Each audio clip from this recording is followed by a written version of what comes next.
What's up, Gender Blenders? It's Brent. I know it's been a hot minute, and I apologize for that. This week's topic is all about our journey. Um, I guess pretty much just talking about how we transitioned and how our journey went for us. Um, I came out, well, I'd been a lesbian for most of my life. I didn't know that transitioning existed. And I was dating a girl, and when we broke up, she started dating a trans guy who actually, as far as I know, he decided not to transition and went back. But that person rather was telling her a lot about what they were going through at the time when they were transitioning. And she relayed the information to me. And at that point, I realized that I could really relate, and that was really how I was feeling about myself. So I kind of came out to my mom. My mom kind of guessed. I was talking about wearing a tie to dinner. We were supposed to be going to a nice place, and I was asking, my dad and my brothers were going to wear a tie, and my mom just flat out asked me how I identified. If I saw myself as male or female, and I said male. And it just went from there. I looked into therapy. My mom told me if I was serious about it, then to look into therapy, and I did. Shortly after that, got on testosterone, went to therapy for 3 months, had top surgery, about 6 months on being on T, just had my histo in July, so a little over 2 years of being on T, and I had my histo.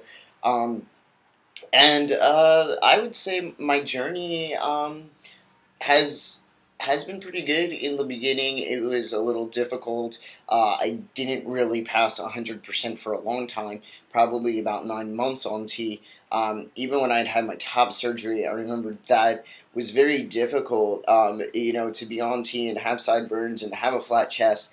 And still have people asking me, "Are you a boy or a girl?" or not passing, and it was just frustrating. People can be kind of rude and ignorant about things. I find that people tend to be like that in general, though. So that was probably the hardest part. I don't really know what to say about my journey. I don't identify as trans. I don't identify as queer. I identify as a straight man. I I don't deny my trans at all, and I'm all about educating people. I just don't see myself that way. That's not part of my identity. That's not part of what makes me me. I mean, okay, it is part of what makes me me, but being a white male is part of what makes me me too. Being Jewish, and I don't. It's not something I go around. I mean, if it comes up, I'll say it. Well, probably Jewish more than anything else, but I don't feel that it's a huge part of me, and it's something that needs to be discussed with everybody I meet. However, again, it is part of me. It is a big part of me, I guess, and where I'm at now, and being socialized as female and having the anatomy that I have, definitely sets me apart from other people. It's definitely a balancing act.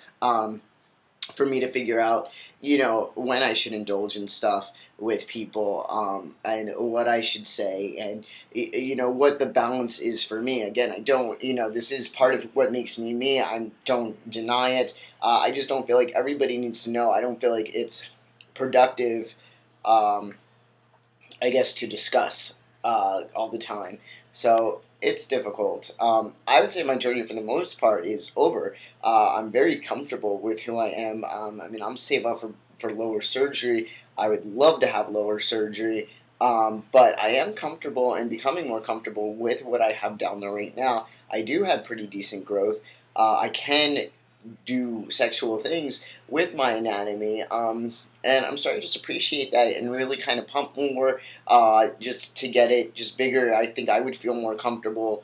Not to get graphic, but if it just kind of hung out right now, fully erect, it does do that, which is amazing, and I love that. I'm comfortable with that. So I'm trying to become more comfortable with my body, since lower surgery is so expensive and so far in the future. But I just blend in for the most part. I just do my thing. I'm very active in the community. I'm actually about to bartend um, tonight at this event. at the museum. It's kind of like a duality, diversity event, and it's just about people who are codependent, people, trans guys, you know, people just who have issues. I don't want to say issues. That's the wrong word. But you know, people who have people who are transgender, people who are dependent on drugs, people who just are out of the norm, but you wouldn't know that, I guess is what I'm trying to say. So I'm going to be bartending topless, which is pretty cool. The object is for people to have no idea that I am trans, and then after the event, they will find out, and it's kind of an educating experience. I was asked to do this. I was approached about it, so I'm excited for it. I don't really know what else to say about this topic, to be honest with you.